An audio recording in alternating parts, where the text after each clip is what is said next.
warahmatullahi wabarakatuh. Waalaikumsalam warahmatullahi wabarakatuh. Alhamdulillah, wassalatu wassalamu ala rasulillah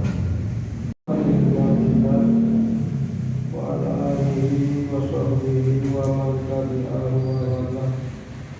Asyhadu an la ilaha illallah wa asyhadu anna Muhammadan rasulullah. Allahumma sholli wa sallim wa barik.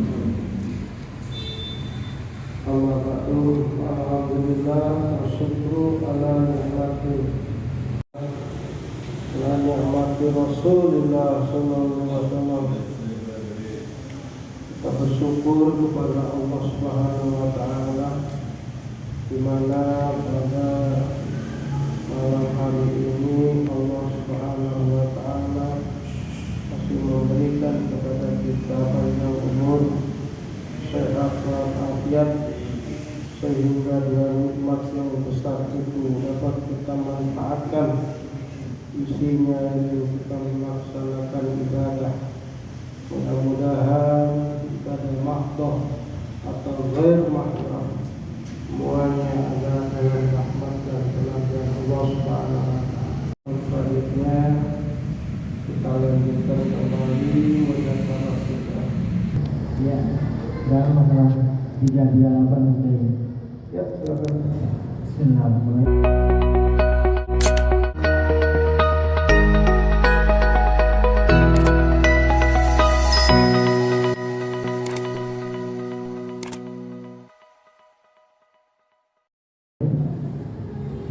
Masalah 338. Yang pertama, sebagaimana telah kita ketahui bahwa membaca Al-Fatihah di dalam sholat merupakan sebagian dari rukun sholat, di mana kalau Fatihahnya itu tidak dibaca maka batal sholatnya. Masalahnya, bagaimanakah cara membaca Fatihah? Yang dua, bagaimana dengan membaca tasyahud? Sebagaimana telah kita ketahui bahwa membaca Fatihah di dalam sholat merupakan sebagian dari rukun sholat, di mana kalau Fatihah itu tidak dibaca maka batal sholatnya. Masalahnya, bagaimanakah cara membaca Fatihah? Yang kedua, bagaimana dengan membaca tasyahud?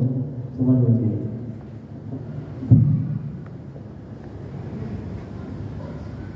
Hadirin yang berbahagia, baiklah kita mulai dan kita lanjutkan muzakarah yang terdahulu. Semoga pada malam hari ini Allah Subhanahu wa taala memberikan kepada kita ilmu yang bermanfaat yang dapat kita amalkan dengan mudah, sehingga salat yang kita lakukan diterima Allah Subhanahu wa taala karena sesuai dengan anjuran kita. Bismillahirrahmanirrahim. Masalah 338. Sebagaimana telah kita ketahui bahwa membaca Fatihah di dalam sholat merupakan bagian dari rukun sholat, di mana kalau Fatihah itu tidak dibaca maka batal sholatnya. Masalahnya, bagaimanakah cara membaca Fatihah? Yang kedua, bagaimana dengan membaca tasyahud? Demikian hadirin masalah yang akan kita muzakarahkan. Sebagai jawabannya, Bismillahirrahmanirrahim. Ini yang ditanyakan bagaimana cara membaca Fatihah, misalnya. Jawabannya begini hadirin. Bismillahirrahmanirrahim. Wa yajibut tartibu bil Fatihati bi an ya'tiya biha ala nazmiha ma'ruf la fit tasyahudi malam yukhilla bil ma. lakin yustaratu fihi ri'ayatu tasdidatin wa muwalatin kal-fatihati wallahu a'lam. Artinya membaca Fatihah itu wajib tartib. Jadi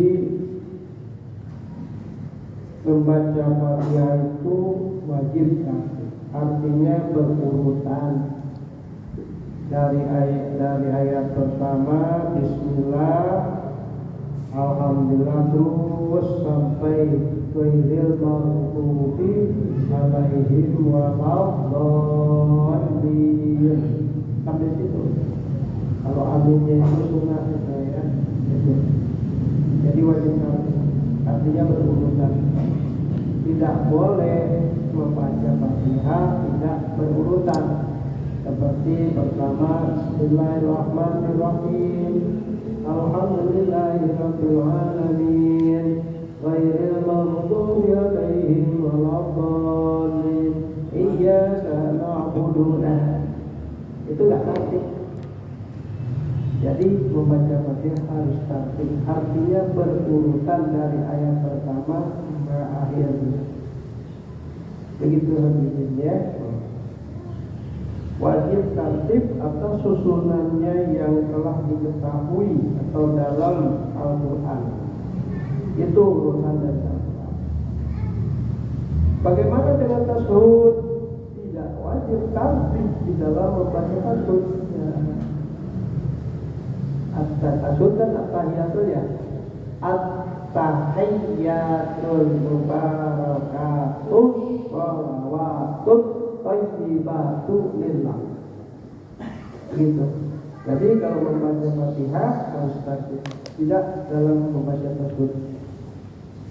Di mana letaknya selagi tidak merusak maknanya, tidak merusak artinya.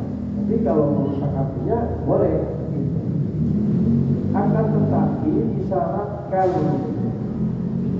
dalam membaca tasyahud itu wajib memperhatikan tasdid-tasdidnya, ya, dan juga harus mualah, artinya sambung menyambung. Jadi cara membaca Fatihah pun harus perhatikan tasdidnya, karena tasdid itu hakikatnya 2 huruf, yang satu dimatikan kemudian yang satu dihidupkan, digabungkan diganti dengan tasdid.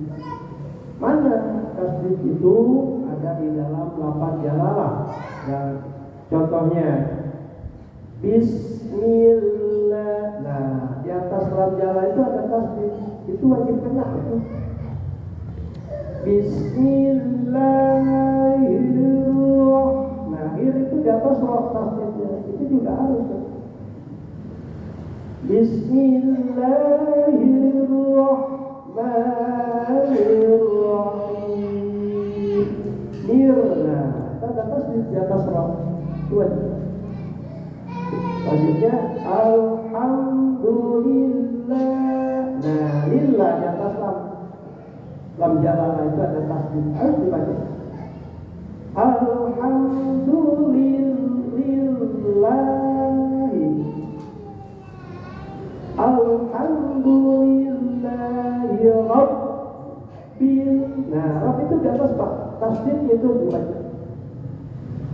Enggak begini. Alhamdulillahi Rabbil alamin Rabbil. Nah, kata mereka. Tasdid dalam Fatihah harus dibaca. Alhamdulillahi Rabbil alamin. Enggak Ar-Rahman, Ar-Rahmanir Rahim, Maliki Yaumiddin. Nah, ini ada tasdid lagi tuh. Maliki Yaumiddin. Nah, mid itu di atas tasdid. Di atas dah ada tasdid. Itu harus dibaca. Maliki Yaumiddin. Iyyaka. Nah, dalam membaca iyyaka jangan disekalikan. Iyyaka na'budu, iyyaka iyyaka, maka itu dhamir maf'ul bih itu, ya, mutasil itu. Iya kepadamu. Siapa? Allah, tapi itu dhamir yang kembali kepada Allah. Iyyaka na'budu. Nah, baru na'budu, jangan disambungkan. Iyyaka na'budu. Kalau na'budu bukan ke Allah tapi matahari. Iyyaka na'budu wa iyyaka nasta'in. Begitu. Jadi tertib enak, tahu itu huruf-hurufnya, kemudian hati kita mengikuti artinya itu. Iya kepada kaf dhamir itu yang kembali kepada Allah. Itu dhamir nasab itu, maf'ul bih itu. Iyyaka na'budu, dhamir mudhari itu, dhamir tandung.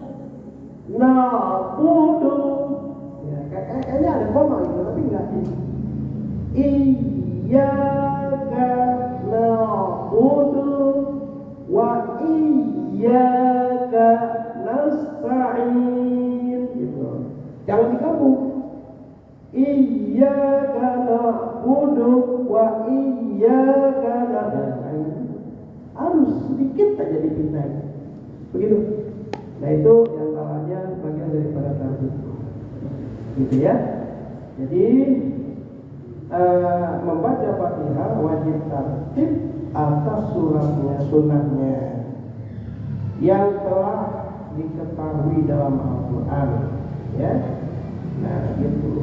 Tidak wajib tertib di dalam membaca tashahhud selagi tidak merusak artinya. Nggak dibahas dalam kasus ini, ya. Bandingannya aja. Akan tetapi disyaratkan dalam membaca tashahhud itu wajib memperhatikan tasdid-tasdidnya. Sebagaimana pula membaca Fatihah wajib memperhatikan tasdid-tasdidnya. Dan mualah, artinya mualah continue gitu, sambung menyambung, jangan terputus gitu, ya, begitu. Seperti halnya Fatihah sama hadirin. Keterangan perhatikan halaman 195. Dalam membaca tashahhud atau tahiyat, menurut dalam kitab Al-Anam Talibin juz 1 halaman 144 dikatakan membaca tashahhud tidak wajib tartib.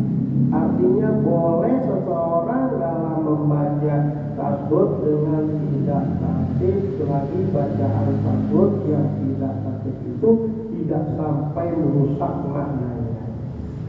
Tapi kalau sampai merusak maknanya, seperti mendahului juz jumlah nih dan mengakhirkan juz yang lainnya, seperti orang membaca asyhadu alla ilaha asyhadu illallah, seperti itu, ya. Itu nggak boleh itu, ya. Nah, bacaan seperti itu wajib tartib itu. Sebab kalau tidak dapat merusak maknanya dan batal sholatnya bila dia sengaja meninggalkan ketertiban itu. Jadi kalau dia dalam baca tashahhud, kita ikutin aja yang benar, jangan dirobah-robah lagi. Ya. Masalah 309. Masalah 339. Yang pertama, bagaimana kalau orang itu tidak bisa membaca Fatihah seluruhnya dan lagi tidak mungkin untuk belajar sebelum waktu sholat sempit, atau tidak bisa pula membaca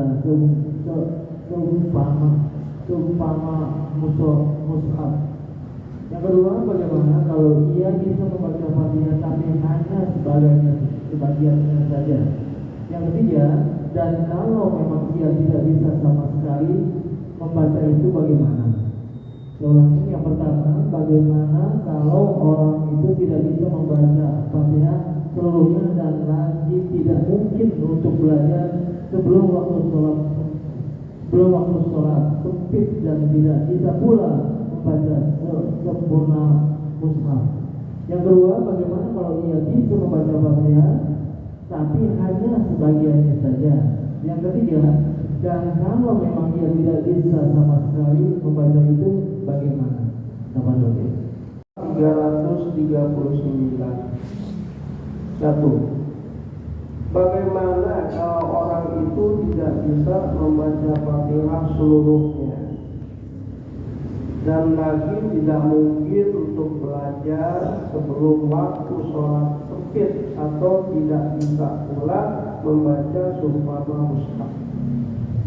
Yang kedua, bagaimana kalau ia bisa membaca Fatihah tapi hanya sebagiannya saja. Ketiga, dan kalau memang ia tidak bisa karena sekali membaca itu, bagaimana? Ya, maaf saya ulangi. Dan kalau memang ia tidak bisa sama sekali membaca itu, bagaimana? Hadirin, di dalam sholat ini ditekankan membaca Fatihah. Karena membaca Fatihah itu sangatlah penting juga ya sebagai rukun sholat, samping rukun-rukun yang lain. Di antara yang lainnya itu lebih banyak Fatihahnya, begitu. Maka ulama fikih menekankan bahwa membaca Fatihah itu harus benar-benar diperhatikan. Timbul permasalahan, bagaimana kalau seandainya orang itu tidak bisa? Kan di dalam kalangan umat Islam nggak semuanya palsunya kan, ada yang ya di sini harus toleran kita terhadap mereka, jangan dikat habis, oh nggak sah, nggak boleh, nggak sah. Oh akhirnya dia jadi frustasi, gue bingung sholat salah, nggak sholat salah, bodoh lah, gue diam aja, yang seperti itu nggak boleh. Ada jalan keluarnya. Ulama juga memahami soal itu. Jangan pesimis gitu. Ya kan? Ada gitu. Nah makanya kalau kita belajar ini kita tahu, oh iya ya. Ya kan di dalam kaum muslimin itu gak semuanya pandai. Ada yang bisa di sini, belakang enggak, ya kan? Gitu. Nah jadi caranya itu harus bagaimana gitu, nggak boleh radikal sampai habis, nggak bisa, nggak sah, neraka, serem banget. Neraka udah jangan, ya Allah juga kamu masukin tempatnya neraka karena Allah tahu ada pun alimnya nggak ada solusinya. Gimana caranya? Itu di dalam kita pikir gitu. Nah sekarang ini bagaimana kalau orang itu tidak bisa membaca Fatihah seluruhnya, semuanya nggak bisa dia, dan lagi tidak mungkin untuk belajar sebelum waktu sholat sempit atau tidak bisa pula yang membaca sumpahnya mushaf, itu gimana? Nggak apa, ya kan? Gitu. Nah jawabannya di sini, waman jahila jami'al fatihati walam yumkinuhu ta'allumuha qabla dhai'il waqti wala qira'atiha ila nahwi mushafin. Itu jawabannya ya.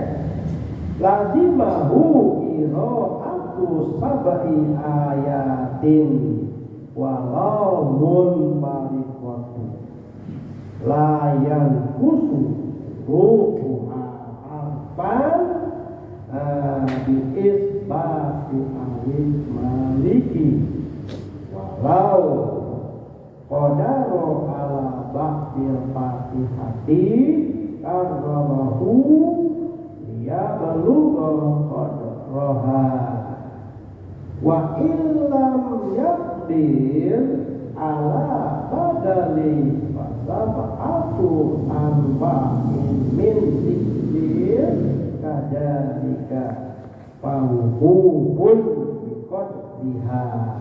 Itu jawaban ulama begitu. Enak banget, nggak boleh pesimis. Kalau nggak bisa, bisa aja sholat. Gimana artinya? siapa orang yang tidak bisa membaca Fatihah seluruhnya, nggak bisa semuanya nih, dia bisa gini doang, Bismillahirrahmanirrahim, Alhamdulillahirabbil alamin, Arrahmanirrahim, kesananya nggak bisa lagi, udah aja sampai situ, umpamanya gitu ya. Nah, dari tidak mungkin dia belajar Fatihah seluruh waktu sholat sempit. Kalau pakai belajar lama nih nggak bisa waktu nih, gitu kan? Gitu. Dan dia tidak bisa pula membaca pada sejenis mushaf. Yang lainnya nggak bisa, cuma sampai situ, Fatihahnya sampai di situ doang. Wallahu ahad, Allahu samad, nggak bisa nih, ya nggak ya?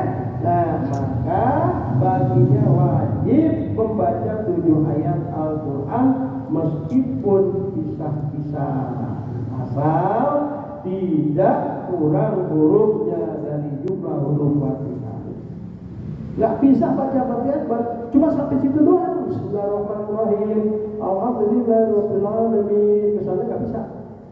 Kata ulama, kalau nggak bisa, baca ayat-ayat yang lain.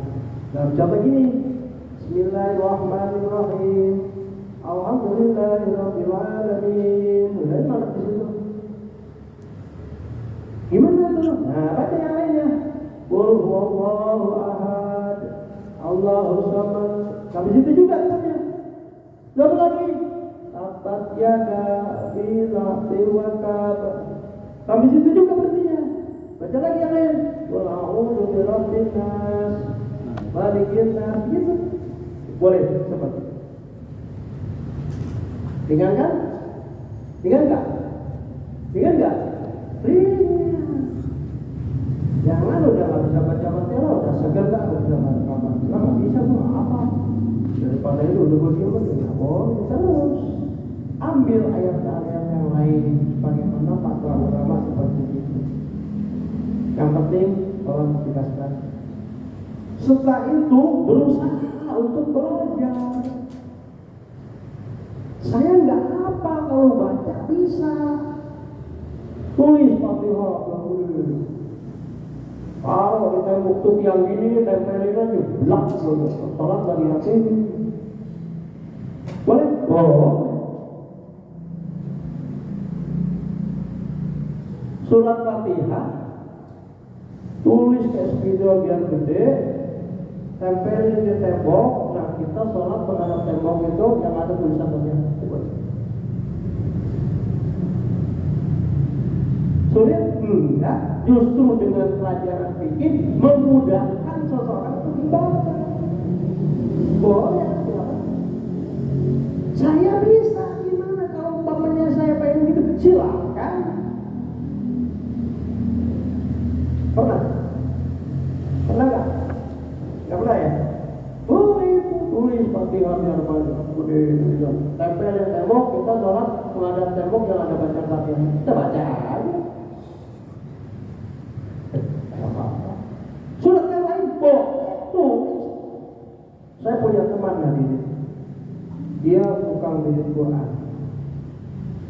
Satu masa dia lupa, dia tanya saya, Pak Ustaz, saya tanya nih, saya suka baca Quran, bikin Quran khatam, tapi saya pengen banget mengkhatamkan Fatihah saya dalam sholat. Sholat fardu, sholat wajib, atau sholat sunat, pokoknya sholat oke. Jadi gimana? Pak, Al-Qurannya itu ditaruh blok di atas ya. Dia bilang, itu dibaca itu. Lembaran kedua dipegang, yang dekat ya baca. Jelaskan kan? Ya. Terus seperti itu. Saya tanya, kok boleh begitu? Nah gini, saya punya teman jadi imam masjid Istiqlal. Saya masuk ke dalam tempat kamarnya. Saya lihat itu depan ada sejadah dan terus itu ada Quran besar. Saya tanya, saya kalau sholat sambil membaca atau ambil Quran saya itu ada di dalam sholat. Karena saya nggak hafal semuanya, saya baca Al-Quran. Masya Allah, luar biasa. Gitu. Boleh hukumnya. Maksudnya tambahan ilmu buat kita ilmiah. Ya. Kembali lagi pada masalah. Maka baginya wajib membaca 7 ayat Al-Quran meskipun berpisah-pisah. Boleh itu. Kalau memang nggak bisa membaca Fatihah seluruhnya, ya. Seperti tadi ceritanya. Asal tidak kurang dari huruf-huruf jumlah Fatihah itu harus sama, gitu ya. Adapun huruf Fatihah berikut dengan basmalah dan seluruhnya tasdidnya yang dihitung 2 huruf. Setiap huruf yang mempunyai tasdid itu dihitung 2 huruf. Seperti dalam contoh Bismillah, ya, tasdidnya itu, nah itu dihitung 2 huruf. Ar-Rahman. Tuh ada tasdid di atas huruf roh. Rohnya itu ada 2. Gitu. Jadi asalnya memang gitu, rohnya ada 2, dibuang 1, diganti dengan tasdid. Dalam ilmu tajwid seperti itu. Itulah ilmu tajwid itu, bukan ilmu fikih. Ya, kemudian lagi dan huruf dalam lafaz Maliki semuanya ada 156 buah huruf. Dan jika orang itu hanya bisa membaca Fatihah sebagiannya saja, maka wajib dia mengulang-ulang bacaannya sehingga mencapai ukuran Fatihah. Jadi huruf dalam Fatihah itu 156 huruf. Kalau memang dia baca Bismillahirrahmanirrahim, Alhamdulillahirabbil alamin sampai situ, nah tambahin Fatihah. Ayat-ayat yang lain dia bisa baca, silakan. Yang penting harus sesuai hurufnya seperti itu. Ya. Maka wajib dia mengulang-ulang bacanya hingga mencapai ukuran Fatihah. Dan jika masih tidak bisa juga membaca 7 ayat sebagaimana pengerti Fatihah, maka bacalah 7 macam zikir yang seperti itu, yang tidak kurang jumlahnya 156 itu. Baca Fatihah semuanya nggak bisa, baca sebagiannya juga. Baca Fatihah sebagiannya nggak bisa, bisanya sebagiannya. Maka sebagai tambahannya ayat-ayat yang lain. Kemudian nggak bisa juga semuanya. Lah, hebat. Pemecah rekor. Nggak bisa semuanya gitu. Dan jika tidak bisa juga, maka diem aja. Bukan enak banget sholatnya. Nggak bisa baca Fatihah, diam aja, diam. Gitu ya, gitu. Wa illam yaqdir ala badalati satu'an ba'in min dzikriha kadzalik fawuhu. Ikut. Diam aja sepanjang bacaan imam membaca Fatihah. Sholli fardhu maghrib ini salat makmuman Allahu akbar. Kan harusnya baca Allahu akbar kabira ya. Dia nggak baca, dia nggak bisa, dia nggak baca, dia diam aja. Kemudian kan baca Fatihah tuh, Bismillahirrahmanirrahim. Kalau nggak bisa juga, diam aja, udah diam. Ikutin aja imam. Enak kalau berjamaah. Kalau salat sendiri nggak bisa baca-baca, diam. Sepanjang selama bacaan Fatihah ukuran orang berapa menit, berapa detik seperti itu. Sampai di situ ulama memberikan pengetahuannya tentang fikih dalam urusan membaca Fatihah dalam sholat. Gitu kan? Jadi kalau pakai ada alasan itu udah nggak kena. Alasan apa? Alasan nggak apa? Ada jawabannya. Nggak apa baca Fatihah semuanya, ya baca Bismillahnya doang. Kesan lainnya diam aja udah. Alasan apa lagi? Sehingga kita disuruh sholat nggak mau sholat dengan alasan nggak bisa baca Fatihah. Kata guru-guru baca Fatihah harus pase. Kalau nggak pase batal sholatnya. Benar itu. Artinya memberikan girah untuk mencapai itu dengan belajar. Kalau memang nggak bisa gimana? Jangan berhenti sholat. Karena kan sholat nggak bisa baca Fatihah, diam. Ya nggak? Bagaimana, alasan apa yang akan kita kemukakan di hadapan Allah? Andaikan kita mati, kita meninggal dunia, ada suatu sholat yang kita tinggalkan dengan alasan tidak bisa baca Fatihah. Kan udah ada ulama kasih tahu, lu nggak coba nggak sih? Ya nggak, lu dengerin apa nggak sih? Emang di masjid itu nggak ada orang yang ngaji? Berarti itu ada. Nah jadi dengan adanya jawaban-jawaban seperti ini menangkis alasan-alasan yang nggak logis tadi. Nah seperti itu ya, gitu. Dan jika tidak bisa juga, maka diam sajalah selama panjangnya waktu dalam membaca Fatihah.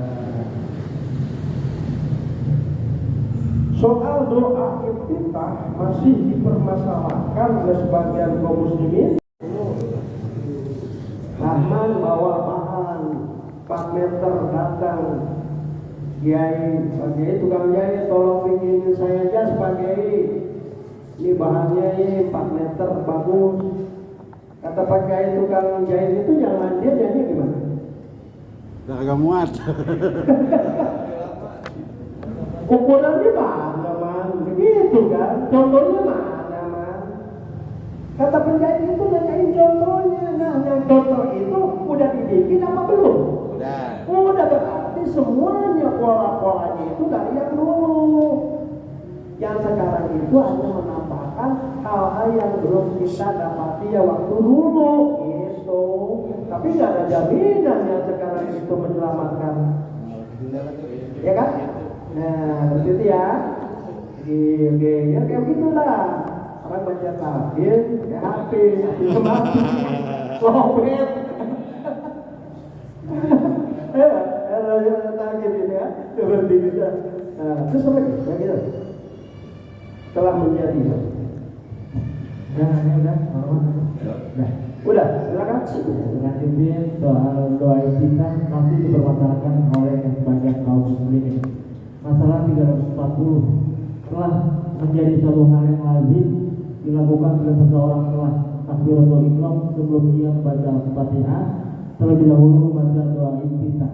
Di mana hal ini sempat pula menjadi perbedaan pendapat di antara kaum muslimin. Karena itu dipandang perlu untuk mendapat perhatian dari kalangan ulama fikih. Masalahnya, apakah hukumnya membaca doa iftitah itu? Yang kedua, dalam sholat jenazah disunahkankah membaca doa iftitah?